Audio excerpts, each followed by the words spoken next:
माननीय प्रधानमंत्री महोदय जी, सुमध्याह्न। मैं गिरीश जवाहर नवोदय विद्यालय मुंगेशपुर दिल्ली में 11वीं कक्षा का छात्र हूं। महोदय, मुझे लगता है कि अगले साल हम दोनों की ही बोर्ड की परीक्षा है, क्योंकि मेरे 12वीं की परीक्षा है और आपके लोकसभा चुनाव है। तो क्या आपकी इस पे पूरी तैयारी है या आप थोड़े से नर्वस हैं? धन्यवाद। क्या नाम बताया आपका? गिरीश सिंह। गिरीश। इतना मुझे पक्का लगता है, अगर मैं आपका टीचर होता तो मैं आपको गाइड करता कि आप जर्नलिज्म में जाइए, क्योंकि ऐसा लपेट करके सवाल पूछने की ताकत जर्नलिस्टों की ही होती है।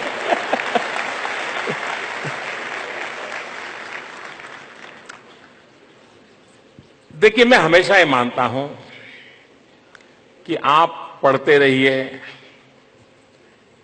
सीखने की कोशिश करिए, पूरा फोकस लर्निंग पर रखिए, भीतर के विद्यार्थी को जितना ऊर्जावान बना सकते हैं बनाते रहिए। यही जीवन का धर्म बना करके चलिए। एग्जाम और रिजल्ट और अंक ये बाय प्रोडक्ट होना चाहिए, बाय प्रोडक्ट होना चाहिए। आपने काम किया है, जो रिजल्ट आएगा आएगा। अंक के हिसाब से चलने से हम शायद उस चीजों को नहीं प्राप्त कर सकते जो पढ़ना चाहते हैं। राजनीति में भी मैं इसी सिद्धांत पे चलता हूं कि 125 करोड़ देशवासियों के लिए जितना मेरे पास समय है, जितना हमारे पास शक्ति है, जितनी मेरे पास ऊर्जा है, जितनी मेरे पास दिमागी सामर्थ्य है, सब कुछ 125 करोड़ देशवासियों के लिए खपाता रहूं। हर पल समय का क्षण क्षण, शरीर का कण कण 125 करोड़ देशवासियों के लिए लगाता रहूं। चुनाव आएंगे जाएंगे, वो तो सब बाय प्रोडक्ट होता है जी।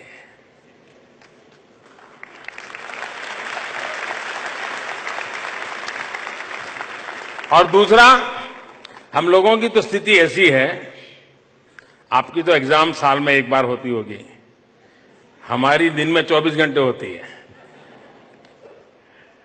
और किसी हिंदुस्तान के किसी कोने में एक नगरपालिका का चुनाव और हार गए तो ब्रेकिंग न्यूज होता है, ब्लो ऑन मोदी।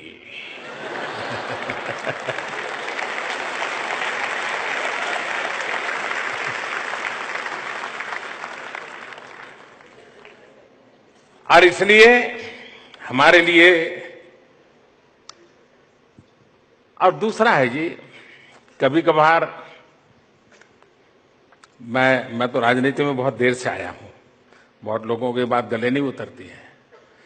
और दूसरा, मैं अभी भी एक प्रकार से राजनीति की व्यवस्था में हूं, लेकिन मन स्वभाव से राजनीति में नहीं हूं।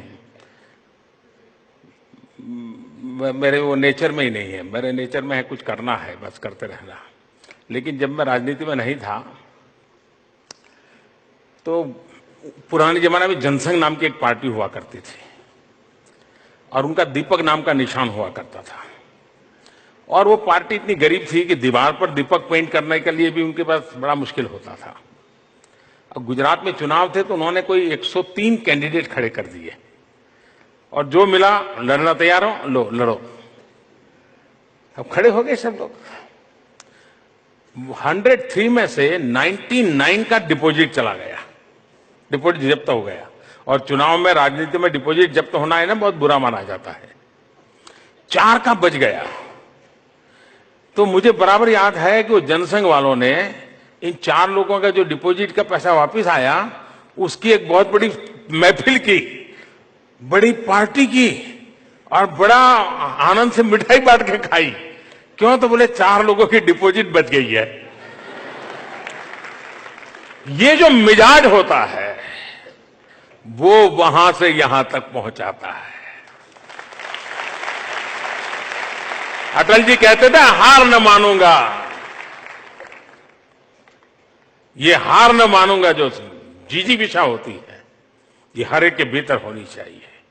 और इसलिए आपकी बोर्ड के एग्जाम के लिए मेरी आपको बहुत शुभकामनाएं, लेकिन मेरी बोर्ड के एग्जाम के लिए 125 करोड़ देशवासियों के आशीर्वाद मेरे साथ है, वो ही मेरी ताकत है, उसी के भरोसे मैं आगे चलता हूं।